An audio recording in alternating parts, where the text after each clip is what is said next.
New traders often do not take responsibility for their result. It is easier to blame the software, the broker, or the market. The truth is that blaming is a costly behavior because it robs the trader the ability to move forward and focus on the important things that would improve their trading performance. Blaming is a reactionary behavior that traders have when they have to deal with the pain of losing. While it is the least painful way to handle losing trades, it is also the most destructive. Instead, traders should be accountable for everything that they do, even if it's not their fault. Let's take an example to better illustrate this. A trader with a profitable strategy and good trading plan has 5 losing trades in a row simply due to bad luck. He analyzes his trades and concluded that they were all according to his trading plan. In scenario A, the trader is upset about the losses. He blames the market for moving too fast today. He sets out to find a way to predict whether market would move faster on certain days. He feels the need to adjust his strategy to avoid days like today. In scenario B, the trader is upset about the losses. He accepts the losses instead of looking to blame external factors that he cannot control. He simply accepts the fact that he was wrong 5 times in a row and move on. He doesn't let what happens today bother him. Why is B much better than A? It is because in scenario A, the trader now feels the need to make sense of the losses. He wants to be able to say, "See, I was right. Market did in fact move too fast today, and that's why I lost out." But this is destructive because it would only lead to the path of searching for reasons or excuses whenever he loses. Furthermore, he feels the need to adjust his strategy, which has proven to be profitable so far, simply because he hits 5 losses in a row. He sets out to find a method to predict when market would behave like today so that he can avoid it. That means investing extra time, and the result could be very disappointing. He may in fact find what he's looking for, but there are better use for his time. Now, in scenario B, the trader simply accepts that he is responsible for the losses. He accepts that he made the analysis and entered the trades. He simply accepts the fact that he was wrong 5 times in a row and move on. But he is not put off by it. Tomorrow he will trade in the exact same way like he does every single day. So, how do you train yourself to do this? Exercise 1. Be accountable. Think back to past trading mistakes or failed trades and find something that you feel was not your fault. In your head, say what happened. Pronounce every word as if you're reading a script aloud. Close your eyes, take 10 deep breaths. Say this to yourself: I accept full responsibility for, and I won't let it stop me from executing my trading plan today. You should do this exercise at least once a day before trading. Ideally, this should be done after every losing trade you have. The purpose of a trading plan is to provide answers at times of uncertainty. It lets the trader know exactly what to do, when to do it, and how to do it.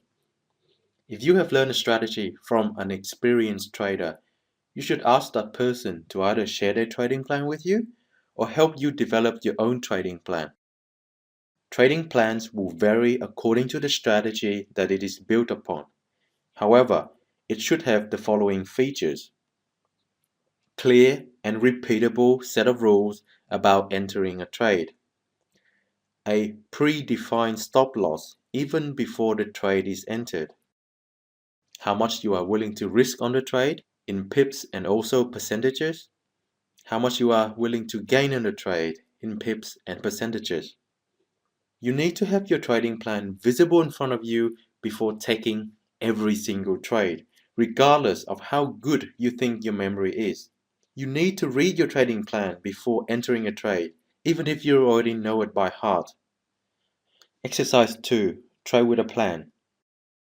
You need to create your trading plan.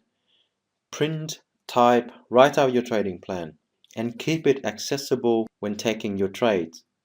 You need to read it from top to bottom before entering into any trade.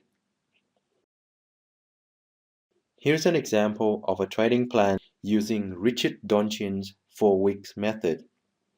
This is a tested strategy with positive expectancy, and it is freely available.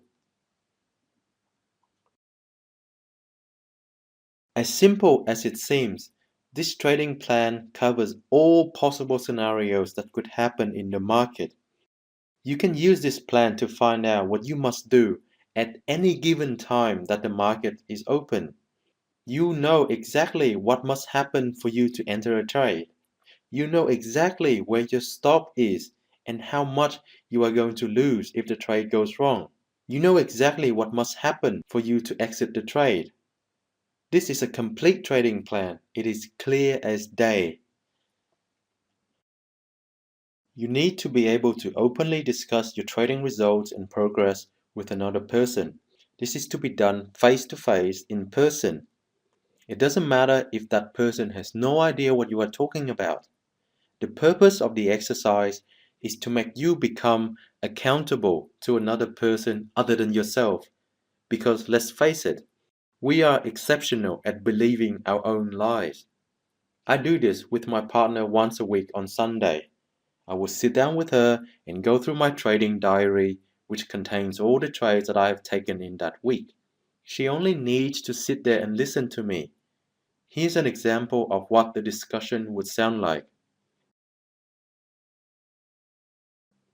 After going through the trades, I go through the mistakes that I have done during the week. I say what it was and what I did wrong, and I say one thing to stop it from happening again. For example,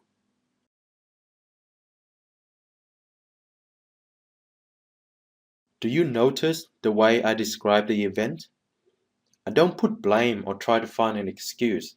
I simply state what has happened, why I think it happened, and how to avoid it from happening again. At first, it was very difficult for me to do this because I felt embarrassed when speaking about my mistakes. Gradually, as I developed emotional discipline, I learned to take the pain of being wrong with a positive attitude. Eventually, I become more and more confident in discussing my trading activities and progress with my partner. Exercise 3. Discuss your trading activities with another person face to face. This exercise is up for the individual trader to set for themselves as to how they would like to do it. The only criteria is that it must be done face to face in person. No email, no Skype, no messages. You should aim to do this once a week.